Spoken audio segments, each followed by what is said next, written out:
ഇനിയുള്ള ദിവസങ്ങൾ ലോകം ആവേശ പോരാട്ടങ്ങളുടെ ട്രാക്കിലേക്ക്.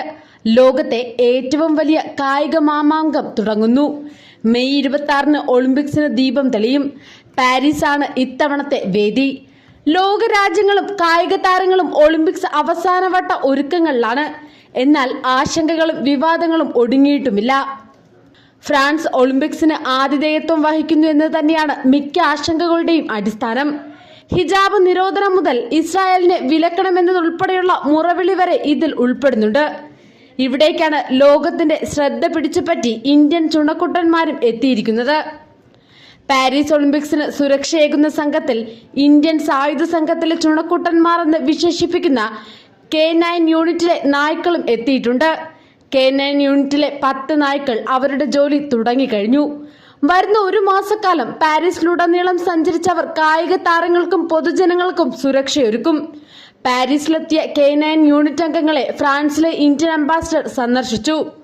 അംബാസിഡർ ജാവേദ് അഷ്റഫിന്റെ സന്ദർശന ചിത്രങ്ങൾ എക്സ് പ്ലാറ്റ്ഫോമിൽ പങ്കുവച്ചിട്ടുണ്ട്. മുമ്പ് G20 ഉച്ചകോടിയിലും സുരക്ഷയൊരുക്കി പരിശീലനം നേടിയിട്ടുള്ളവരാണ് K9 സ്ക്വാഡിലെ അംഗങ്ങൾ. വരുന്ന ഒരു മാസക്കാലം ഫ്രാൻസിലെ മറ്റ് സുരക്ഷാ ഏജൻസികൾക്കൊപ്പം അവരും പ്രവർത്തിക്കും. വിവിധ രാജ്യങ്ങളിൽ നിന്നുള്ള 2900-ലധികം കായിക താരങ്ങളുടെയും കായിക പ്രേമികളുടെയും സുരക്ഷയ്ക്കായി ആയുധധാരികളായ 30,000 പോലീസുകാർ ഉൾപ്പെടെ 45,000 ഉദ്യോഗസ്ഥരെയാണ് നിയോഗിച്ചിരിക്കുന്നതെന്ന് ഫ്രാൻസ് സുരക്ഷാ ഏജൻസി അറിയിച്ചിട്ടുണ്ട്. മുൻ ഒളിമ്പിക്സുകളെ അപേക്ഷിച്ച് കടുത്ത സുരക്ഷാ ഭീഷണിയിലൂടെയാണ് ഇക്കുറി പാരീസ് ഒളിമ്പിക്സ് കടന്നുപോകുന്നത്. അതുകൊണ്ട് പഴുതടച്ച സുരക്ഷയാണ് ഒരുക്കിയിരിക്കുന്നതും. ഗെയിംസിൽ പങ്കെടുക്കുമ്പോൾ ഹിജാബ് ധരിക്കുന്നതിൽ നിന്ന് ഫ്രാൻസ് അതിന്റെ കായിക താരങ്ങളെ വിലക്കിയിട്ടുണ്ട്. ഈ തീരുമാനം വ്യാപക പ്രതിഷേധങ്ങൾക്കും വിമർശനങ്ങൾക്കും കാരണമായിട്ടുണ്ട്. എന്നാൽ നേരത്തെയും രാജ്യത്തെ കായിക മേഖലകളിൽ ഇതേ നയം തന്നെയാണ് ഫ്രാൻസ് സ്വീകരിച്ചിട്ടുള്ളത്. യൂറോപ്പിലെ ഏറ്റവും വലിയ മുസ്ലിം ന്യൂനപക്ഷങ്ങളിൽ ഒന്നാണ് ഫ്രാൻസിലുള്ളത്. എന്നിട്ട് പോലും യൂറോപ്പിൽ നടക്കുന്ന മിക്ക ആഭ്യന്തര കായിക മത്സരങ്ങളിൽ നിന്നും ഹിജാബ് ധരിച്ച കായിക താരങ്ങളെ ഫ്രാൻസ് വിലക്കിയിട്ടുണ്ട്. എന്നാൽ വില്ലേജിൽ അത്ലറ്റുകൾക്ക് ഹിജാബ് ധരിക്കാൻ സ്വാതന്ത്ര്യമുണ്ടെന്ന് അന്താരാഷ്ട്ര ഒളിമ്പിക്സ് കമ്മിറ്റി വ്യക്തമാക്കിയിട്ടുണ്ട്. ഗാസയ്ക്കെതിരെ നടത്തുന്ന ക്രൂരമായ ആക്രമണങ്ങളുടെ പശ്ചാത്തലത്തിൽ ഇസ്രായേലിനെ ഒളിമ്പിക്സിൽ നിന്ന് വിലക്കണമെന്ന ആവശ്യം വളരെ ശക്തവുമാണ്.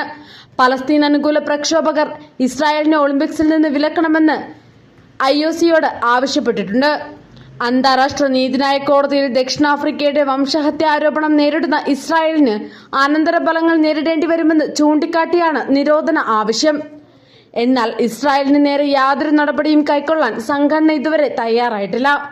വലിയ ഇവന്റുകൾ സംഘടിപ്പിക്കാൻ രാജ്യങ്ങൾ തയ്യാറെടുക്കുമ്പോൾ തൊഴിലാളികളുടെ അവകാശങ്ങൾ, വേതനം, തൊഴിൽ സാഹചര്യങ്ങൾ എന്നിവ സൂക്ഷ്മതയോടെ പരിശോധിക്കാറുണ്ട്. തൊഴിലാളികളുടെ അവകാശങ്ങളിൽ യൂറോപ്പിലെ ഏറ്റവും പിന്നോക്കം നിൽക്കുന്ന 4ാമത്തെ രാജ്യമാണ് ഫ്രാൻസ്. യൂറോപ്യൻ യൂണിയനിലെ മറ്റേതൊരു അംഗത്തെക്കാളും ജോലിസ്ഥലത്തെ അപകടങ്ങൾ കൂടുതൽ റിപ്പോർട്ട് ചെയ്തിട്ടുള്ളത് ഫ്രാൻസിലാണ്. 2022 5,60,000 സംഭവങ്ങളാണ് ഇത്തരത്തിൽ റിപ്പോർട്ട് ചെയ്യപ്പെട്ടിട്ടുള്ളത്. പാരീസിൽ ഗെയിംസിനായുള്ള നഗരത്തിലെ ചില പ്രൊജക്ടുകളുടെ ഭാഗമായും ഇത്തരം അപകടങ്ങൾ റിപ്പോർട്ട് ചെയ്തിട്ടുണ്ടെന്നത് ശ്രദ്ധേയമാണ്. ഒളിമ്പിക്സുമായി ബന്ധപ്പെട്ട നിർമ്മാണ പദ്ധതികളിൽ ഗുരുതരമായ 31 അപകടങ്ങൾ ഉൾപ്പെടെ 181 അപകടങ്ങളെങ്കിലും വിവിധ ജോലിസ്ഥലങ്ങളിൽ ഉണ്ടായിട്ടുണ്ടെന്നാണ് റിപ്പോർട്ട്. ഇതിന്റെ ഭാഗമായി യൂണിയനുകൾ ഒരു ദിവസത്തെ പണിമുടക്ക് പ്രഖ്യാപിച്ചിട്ടുണ്ട്. പാരീസിലുടനീളം ഒളിമ്പിക്സ് തടസ്സപ്പെടുത്തുമെന്ന ഭീഷണിയും ഇവർ ഉയർത്തിയിട്ടുണ്ട്. ജൂലൈ 18 അത്ലറ്റുകൾ കൂട്ടത്തോടെ എത്തിത്തുടങ്ങും. തർക്കം തുടർന്നാൽ അത് ഗെയിംസിനെ ബാധിക്കും. ജൂലൈ 26 നടക്കുന്ന ഉദ്ഘാടന ചടങ്ങിന് മുന്നോടിയായി ലക്ഷക്കണക്കിന് പേരാണ് പാരീസിലെത്തുക. ഫ്രാൻസ് തലസ്ഥാനത്തിന്റെ ഹൃദയഭാഗത്തിലൂടെ ഒഴുകുന്ന സീൻ നദീജല ഗുണനിലവാര പരിശോധനകളിൽ പരാജയപ്പെട്ട വിവരം അടുത്തിടെ അന്താരാഷ്ട്ര മാധ്യമങ്ങൾ റിപ്പോർട്ട് ചെയ്തിരുന്നു. എന്നാൽ ഗെയിംസിന് ദിവസങ്ങൾ മാത്രം അവശേഷിക്കെ പാരീസ് സിറ്റി ഹാൾ നദിയിൽ നീന്തലിന് അനുമതി നൽകിയിട്ടുണ്ട്. കാലാവസ്ഥ അനുകൂലമാണെങ്കിൽ നദി ഉദ്ഘാടന ചടങ്ങിന്റെ ഭാഗമാകും. തുടർന്ന് ട്രയാത്ലോണിലും നീന്തൽ മാരത്തോണിനും നദി ആതിഥേയത്വം വഹിക്കും. യുക്രൈനിലെ റഷ്യൻ അധിനിവേശത്തെ തുടർന്ന് റഷ്യയിൽ നിന്നും ബെലാറസിൽ നിന്നുമുള്ള അത്ലറ്റുകൾക്ക് ലോക കായിക വിനോദങ്ങളിൽ നിന്ന് വിലക്കേർപ്പെടുത്തിയിരിക്കുകയാണ്. എന്നാൽ കർശനമായ നിബന്ധനകൾക്ക് വിധേയരായി ഒളിമ്പിക്സ് സംഘടന അവരുടെ വിലക്ക് മാറ്റിയിട്ടുണ്ട്. 2020 ടോക്കിയോ ഒളിമ്പിക്സിൽ 330 റഷ്യക്കാരും 104 ബെലാറഷ്യന്മാരും ആണ് പങ്കെടുത്തിരുന്നത്.